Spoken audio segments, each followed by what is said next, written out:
Good morning, everyone. Good morning. As Chuck just announced, my name is Nenzen, and I am the abiding teacher here.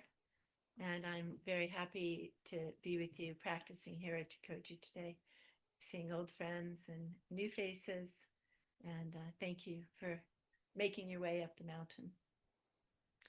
I like to start the Sunday program when I start to speak by thanking the Ohlone people, who were the first people of this land. They took care of this land for, and continue to, for 10,000 years. They've been in the Bay Area.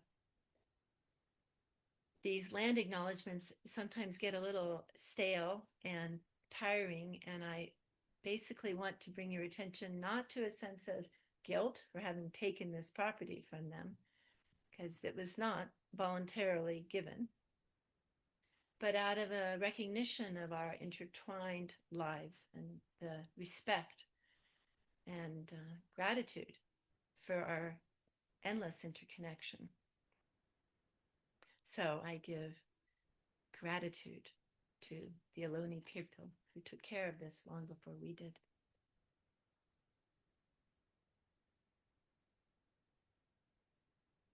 Speaking of giving gratitude, sometimes on NPR and PBS, they say, this program is brought to you by, and I would like to say, this program is brought to you by our founder, Kobun Chino Otogawa Roshi, who founded this temple. And our residents, our Ino Taishin, who takes care of this temple. His wife, Michele, who has 2 days off a week from her full-time job off campus and gives one of them to us to sit with us here today. To our beloved Gerow, whose calligraphy and tea and attention to every stone and rock and pebble and leaf and branch. If you think it looks beautiful outside, you can bow to Gerow. And rain. And also to Shoho Roshi, Mike, over there. I first came here because another teacher in another lineage brought me here. But it was Mike's teachings that brought me back. It's all your fault that I'm still here. And he truly guided Chikoji for over 2 decades. Not many people know what that feels like. There's only a few. Kind of in awe of his ability to stay with it and take care of this place. And so I want us all to bow to him. His wisdom and compassion is here. It's inseparable from whatever it is you experience here. So I want to thank him.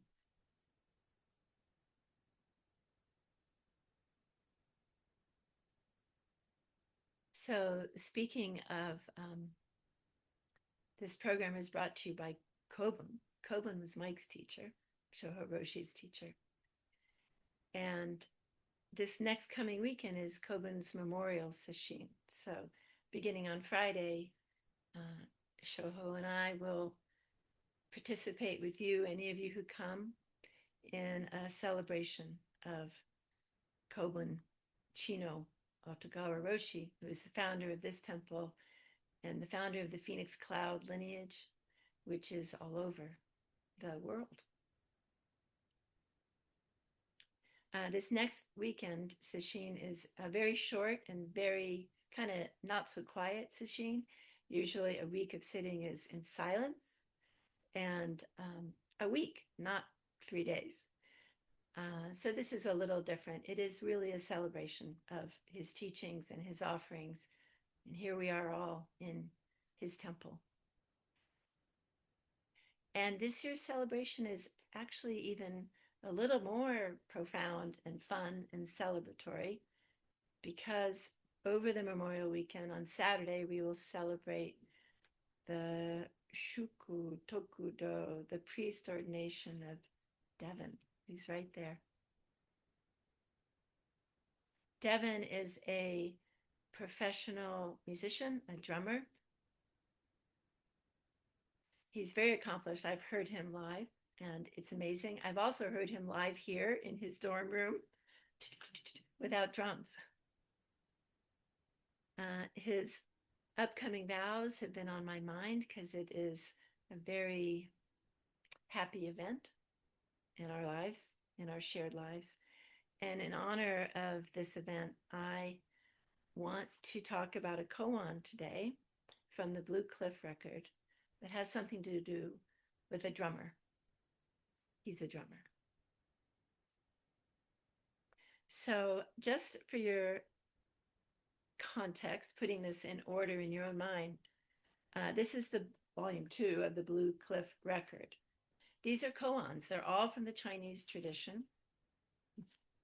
Seisho, here's a note from you that is my bookmark. This koan. And these were actually, these teaching stories from the Chinese tradition were collected in about the 10th century. They weren't called the Blue Cliff record until the 12th century, but there's 100 of them. And they were originally collected by Zhuo Du Zhongxian. I'm sorry, please don't punish me for getting that all wrong. Someone else can help me get the pronunciation. We call him Secho in Japanese. And he also wrote not just the koans down, but he also wrote some verses that you'll hear a little bit of that today. This is case 44 from the Blue Cliff record. And the teacher in this story is Ho Shan, also known as Heishan Wuwen or Kasan. And one thing about Ho Shan is that he was kind of famous for being pretty intense and direct, and had the habit apparently of hitting a drum, maybe very, very close to his students' ears, to get them to let go of their ideas about what's happening, to just let go. So imagine that right next to your ear. He's kind of immortalized for being rather fierce. So that's enough koan esoterica today. I'm going to read to you the koan. And the name of this koan is Ho Shan's Knowing How to Beat the Drum. Ho Shan imparted some words saying, cultivating study is called learning. Cutting off study is called nearness. Going beyond these two is to be considered real going beyond. A monk comes forward and asks, what's the real going beyond? Ho Shan said, knowing how to beat the drum. Again, the student asked, what is the real truth? Ho Shan said, knowing how to beat the drum. Again, the student asked, mind is Buddha, by the way. This is kind of an inside joke between this teacher and the student. Not really a joke, but he's referencing another koan, okay? So don't worry about it. The student asked, mind is Buddha. I'm not asking about mind is Buddha. What is not mind and not Buddha?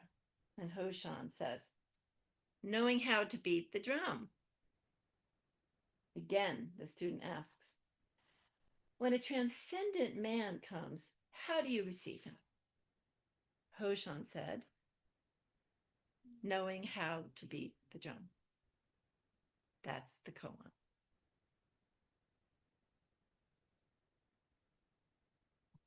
So as you came in today, you may have noticed Gerow's calligraphy outside. This is something, it said, this is it. Did you see that big sign that said, this is it? Even though those words are there and these words are here, koans and the teachings and even these words here, this practice is not about words. All the time, every teacher with words is trying to get a student to go beyond the words, to go to their actual, direct, unique, you could even say quirky experience of this is it, this right here, right now. And I love this koan because every single profound and I'm sure deeply sincere question the student asks the teacher is met with the exact same maddeningly reliable answer. knowing how to beat the drum. So I think the most of the time our minds look at koans and we want to maybe attach to the drum as a metaphor for something else. But Ho Shan is very clearly saying, no, we're not actually talking about a drum anyway. He's talking about knowing how to beat a drum. If we make it into a metaphor, we're now adding another concept. And he's saying, let go of all conceptual ideas, or what Shoho would call conceptual imputations, something that we're putting on top of this is it. So Ho Shan is intentionally frustrating the monk so that possibly the actual teaching of this moment and this moment and this moment pierce this little ego he's holding up, this little shell of being a fixed person, separating him from reality. So how many other people other than Devin here play drums? Anybody? A drummer, Curtis. Okay, that was amazing. We got one. How many other people play any instrument? Okay. So you've all had the experience of being pretty frustrated at the beginning of learning an instrument. Well, I play the shakuhachi, and amazingly enough, my shakuhachi teacher, who I did not tell to come today, is in the room, Nyosui-san. So I should say, I spent a lot of time negotiating with this bamboo tube, and it actually plays me most of the time. By the way, the practice of blowing through that bamboo, playing shakuhachi, is called sui zen, which means blowing zen. When I first started, I didn't want to especially learn to play the shakuhachi. What I wanted to be, I wanted to sound like Nyosui-san. I wanted to blow zen. I wanted to use this instrument to express what I told him when he said, "What does it sound like to you?" Because I went up to him in awe and said, "Oh, what is that instrument?" And he said, "It's a shakuhachi." And I just stared at him. He said, "What does it sound like to you?" And I said, I don't know who was talking, but somebody said, "It sounds like the whole range of human experience." I don't know if you remember this, Nyosui-san, but he said, "I will give you a lesson." I'm like, "Oh, well, I'm not asking for a lesson."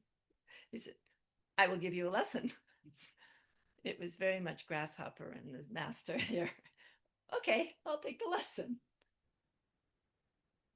I had been incredibly moved by his expression of "this is it," and I remain incredibly moved by the sound of the shakuhachi. Not necessarily from me, but the sound of the entire experience of "this is it." So I took his flute home and practiced with one of his flutes. And I practiced really hard. I mean, I really tried hard to make a decent sound. And I practiced a lot. I would hold the flute just perfectly, my arms in the right place, my mouth where it's supposed to be. I would give it everything I had, trying to summon up all the cosmic gravity I could pull together, visualizing the great absolute void. And I would take this deep, incredibly obnoxiously self-centered and aware breath, and I would blow for many, many, many weeks. The sound that came out was kind of like the sound that a balloon makes when you let it out the air.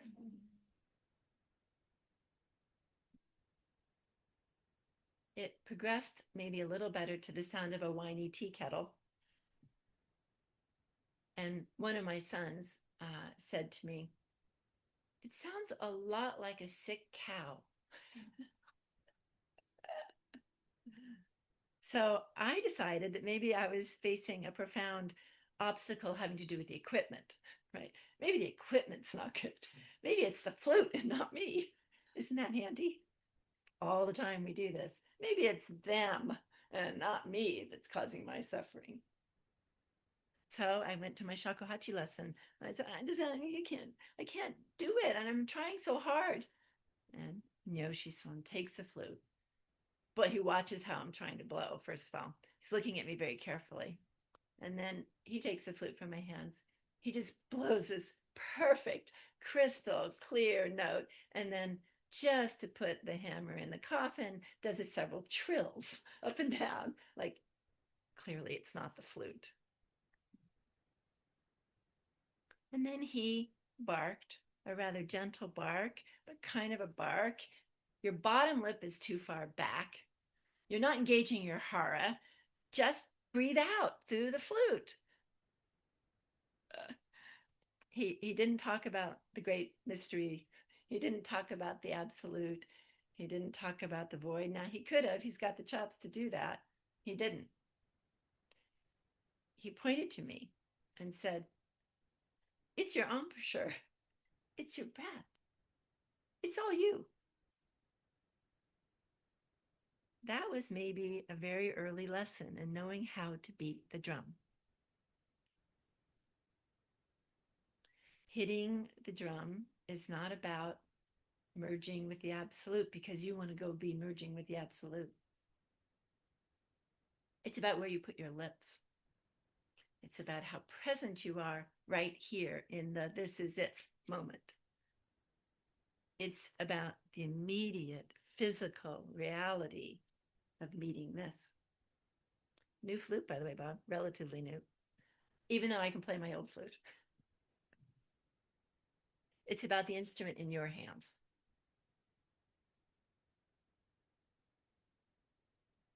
Sometimes the instrument is a drum. Sometimes it's a flute.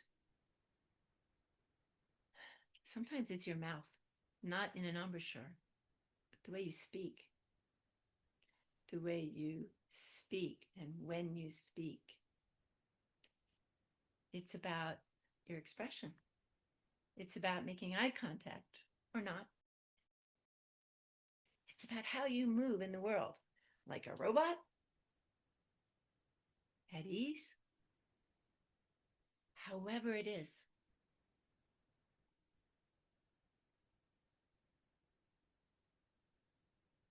How to hit the drum is not something anyone can tell you.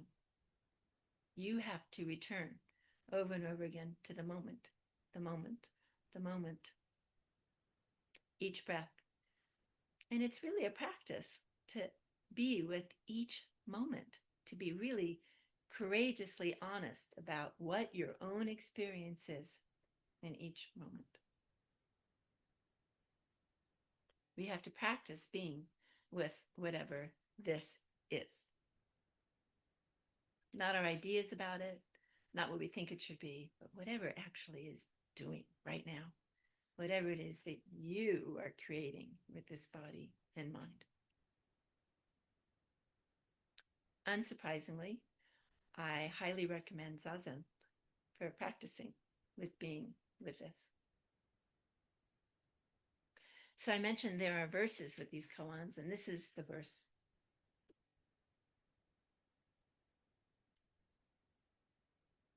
One hauls rock. The second moves earth. To shoot the bolt requires a 10-ton crossbow. The old master of Elephant Bone Cliff rolled balls. How could this equal Ho Shan's knowing how to beat the drum? I report for you now. Don't be careless. The sweet is sweet. The bitter is bitter.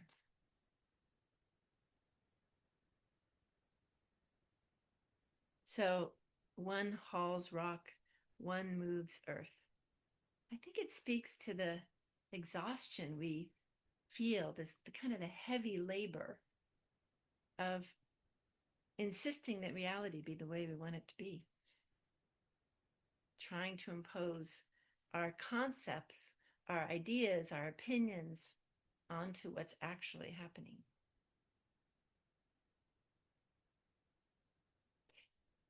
kind of to force this moment of reality into the box of what we want, how it ought to be.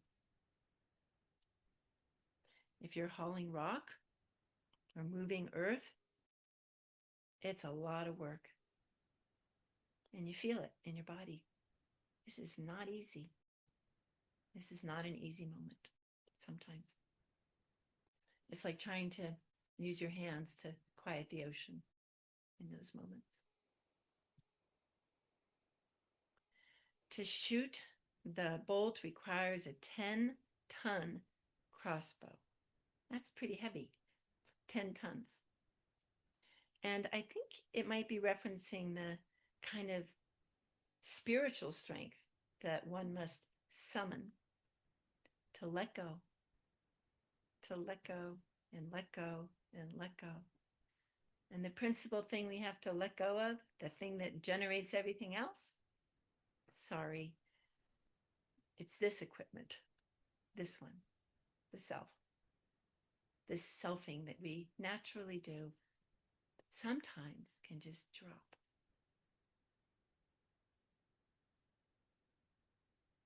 To let go of our intellectual way of analyzing and separating the good from the bad, to cut off kind of at the very root the ideas we have. And then sometimes when you let go like that, the teachings blow right into you. They pierce you like the flute is breathing me. The drums are beating you and you.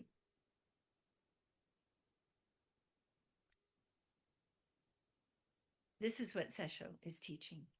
To shoot the bolt, you need a 10-ton crossbow.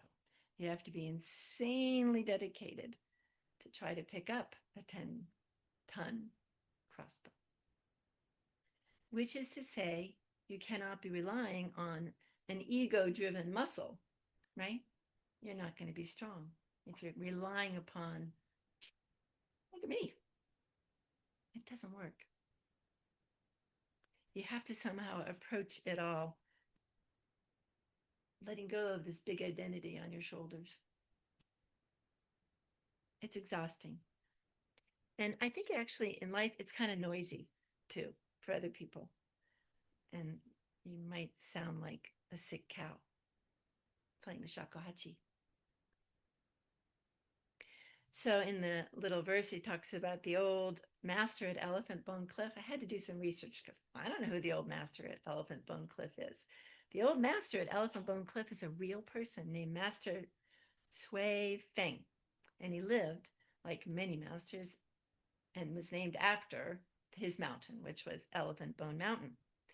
And when students would come to him and ask him incredibly intellectual, complex thoughts, he would take these little wooden balls and roll them down the aisles of the monastery. That's what he would do. You know, what's the meaning of life? Ding, rolling a ball. I think he was doing that the way Ho Shan was as well, to try to frustrate the students out of their mental ideas about what this is. So in this little verse to our koan today, some are sweating under the weight of these big egos, trying to move the earth. And the old master is just rolling balls. Or telling his students, the other old master telling his students, knowing how to hit the drum. And then the verse asks, how do we compare Ho Shan's knowing how to beat the drum with the old master's rolling balls? That's in the verse. And it's like a kind of kick in the pants. In the verse, he's saying, are you actually still comparing things? Are you comparing yourself to other people? Are you comparing Ho Shan to the old master with the rolling balls? Give it up. There's no comparing. You've missed the point. None of this is about technique. It's not about the right flute. Beating the drum, rolling the wooden balls, blowing the shakuhachi. Each is a direct, immediate, unique relationship with what's here, unique to you and shared with all existence, moment by moment by moment. Whatever comes out of this flute and whatever comes out of the thump, thump, thump of your hitting the drum, there's no theory about it, no rocks to haul, no earth to move. No one is trying to stop the motion of the ocean. We're just meeting it.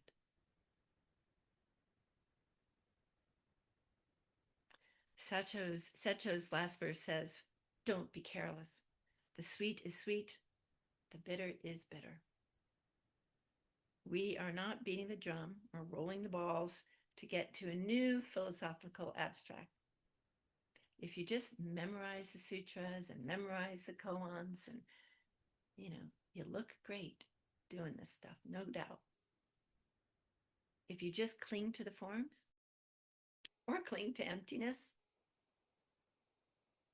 Ho Shan would probably call you careless because you're not in this moment right now. Realizing this is it is like the koans, not in the words.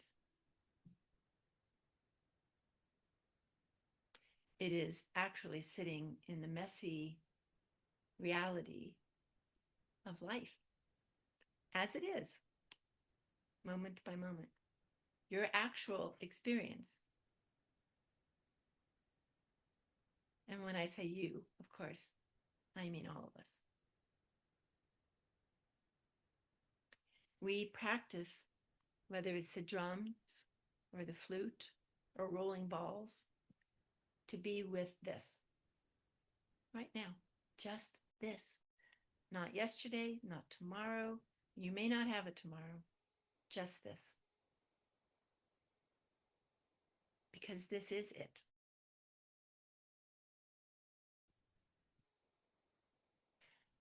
Dogen, the 13th century founder of all of Soto Zen, who, by the way, had his own collection of 300 collections he brought from China to Japan, different collection, but he said, when you walk in the mist, when you're fully present in whatever is happening, you will get wet. You'll be awake with what's actually happening. He also said, do not suppose that what you realize becomes your knowledge and is grasped by your consciousness. In other words, you don't get to go get it, you don't get to have it.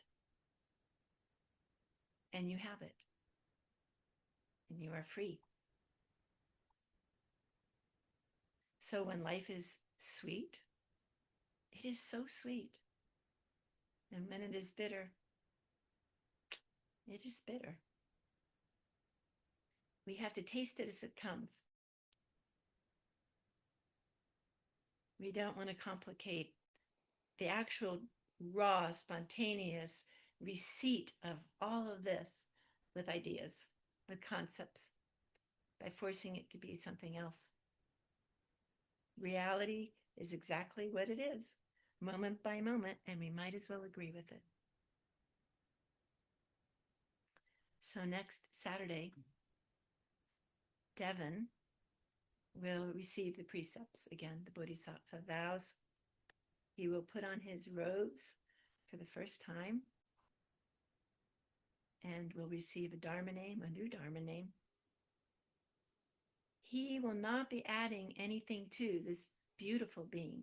He was not putting on anything. Thankfully, thank you. He's not even asking to put on anything.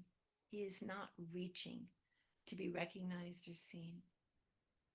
Rather, he is just humbly acknowledging in the presence of his Sangha the actual rhythm of his life, which is, of course, our shared life, as it is, arriving right now right now, right now, and also next Saturday.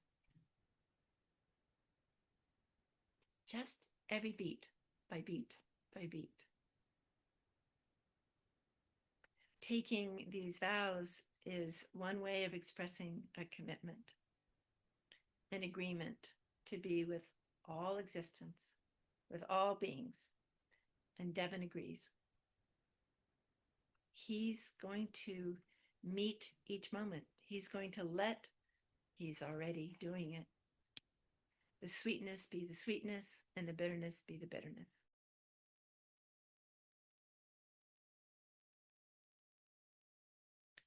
I don't think he's going to attribute his experience to the drums. I think he knows where it comes from. So we are all Devin. We are all trying to get our timing down, right? Can we live this precious life just moment by moment by moment, meeting it exactly the way it is? Stopping any sense of fighting ourselves first, and then each other, and then the world.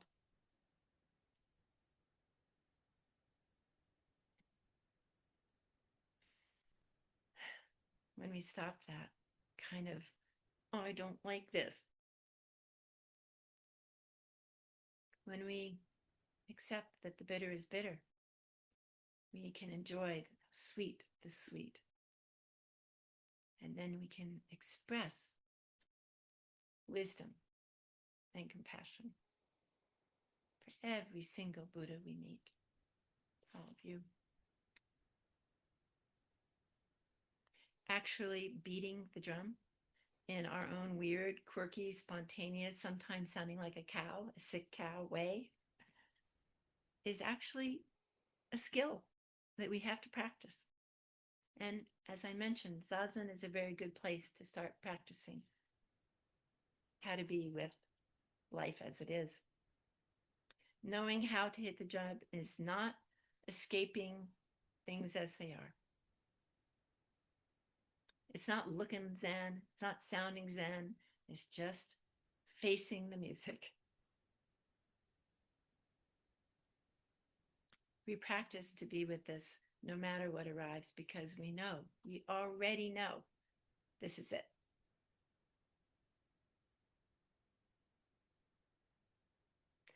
So in a little less than a week, Devin, who knows how to beat a real drum, will step into his robes.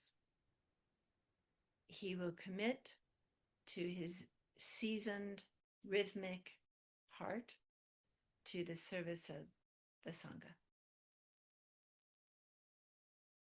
Without looking the part, he already has done so. And I thank you for that.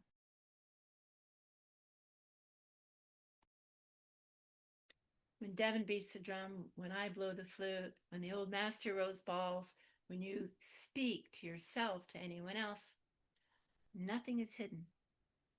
You're already expressing your wisdom and compassion. So pay attention to what you're expressing. When Devin beats the drum, when he takes on his robes, there's nothing hidden and there's also nothing holy.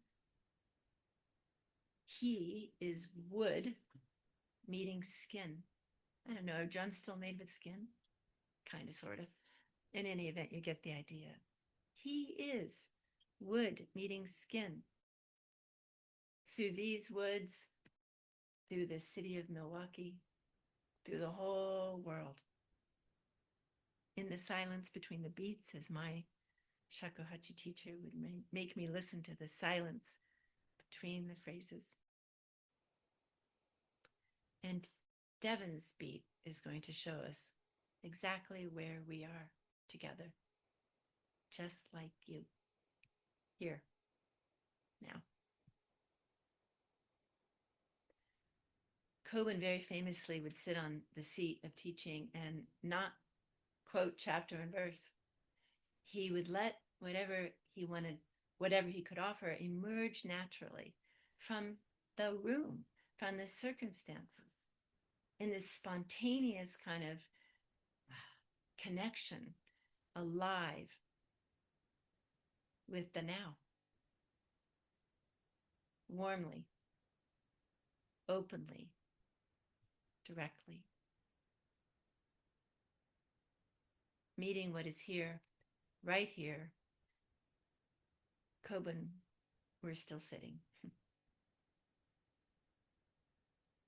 So I hope we can ask each other and of ourselves to step into each moment kindly, warmly, even affectionately, and directly, practicing how to beat the drum. Thank you.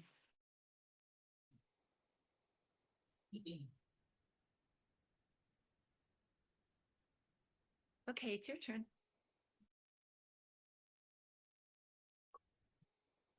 I'm really astonished that you're here, Nyosui-san. I don't know. You must have heard the flute this morning.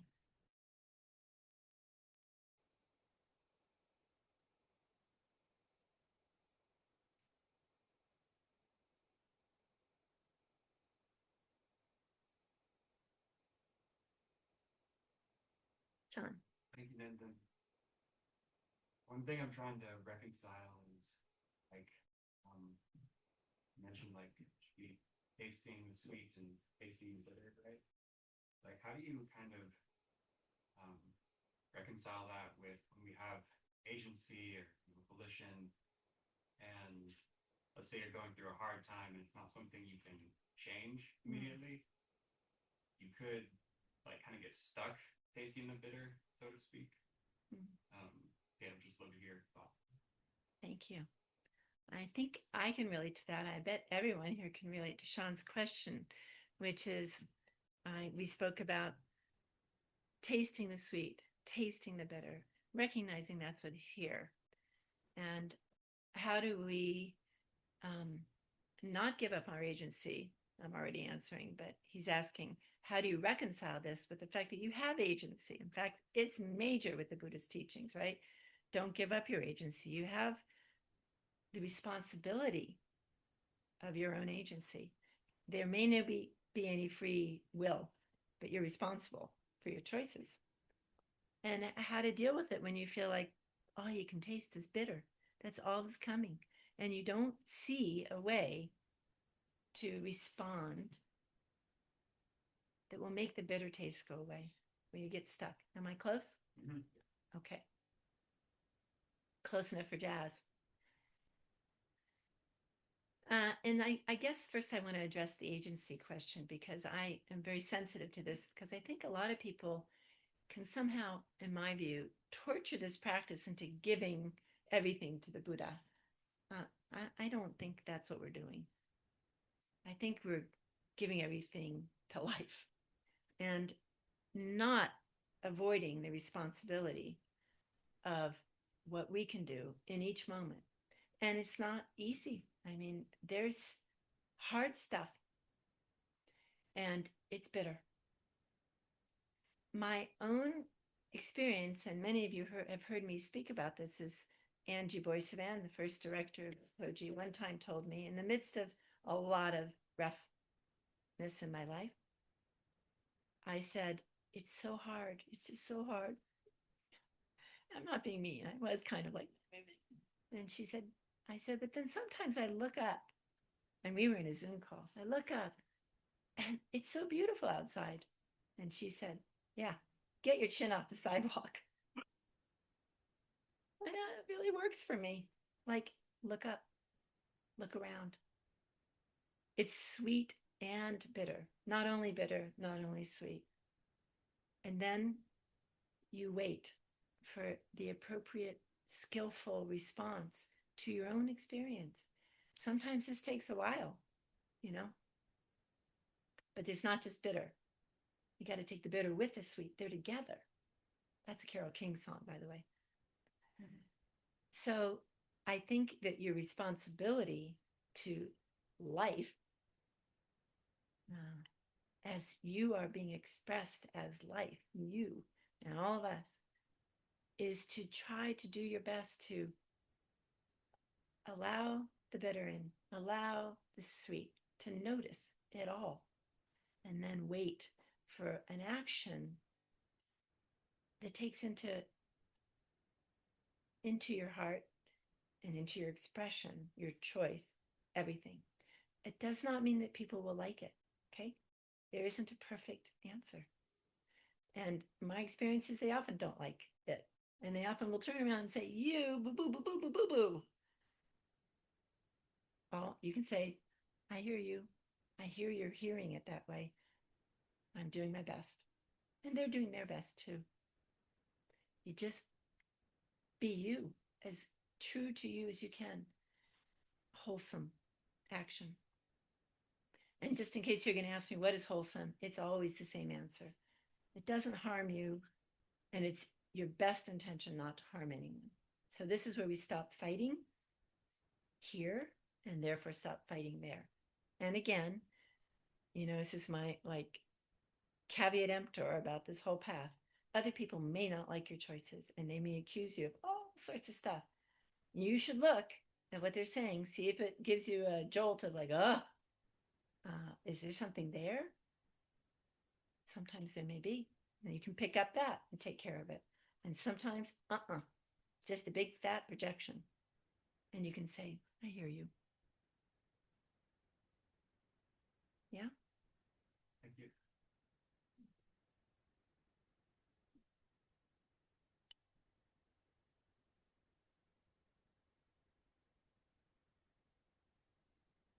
Anyone else? Everybody ready for cookies? Huh? Ethan.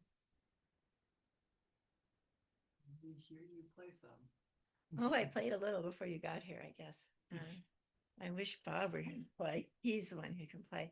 I'll play a couple of notes for him. It's not going to sound good, Master, because it's not even on musician sound, I'm sure. But, oh, God, close your ears. I'm talking to him.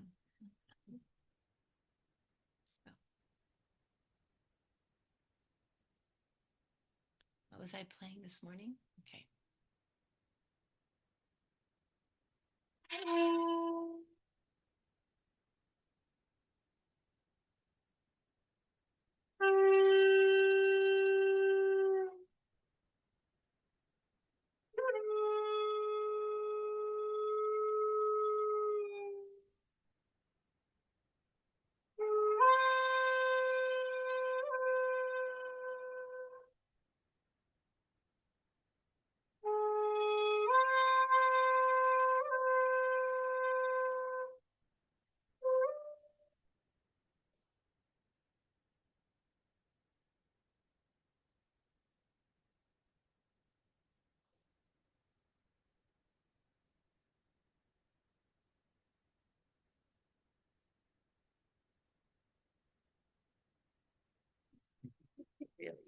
Really no. Thank you. Anyone else want to try? Sounding like a sick cow for a few weeks? I have a practice flute. So does Curtis. Curtis is an incredible player. So we got a bunch of shakuhachi folks in the room, so to speak. And Seisho, my shakuhachi pal, we played together quite a lot, all over Europe. And has the shakuhachi ever been accompanied on drums?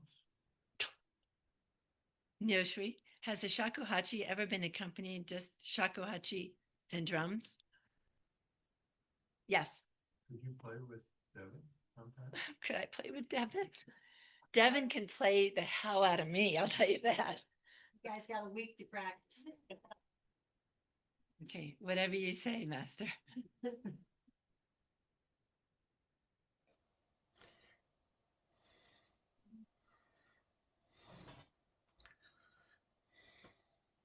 Okay. Oh, go ahead. Shakuhachi has been played along with the Han at the beginning. I did that today. You started that tradition, and I am carrying it on. So this morning, Gerow played this wooden block outside is called the Han, And at monasteries and Zen centers, it's our clock. I mentioned this to the beginning meditation instructees. And it tells us this is your time to go be part of your responsibility to the collective, to the collection of people who are practicing. And Nyosui-san and I started in Santa Barbara Zen Center. There was this relationship, and we did all sorts of things. So there's the Han, and then he would be outside, and I would answer him inside, or I would be outside, and he would answer me 2 flutes. It was cool. It was this little kind of endless relationship, you know. And so, yes, I've carried on as instructed.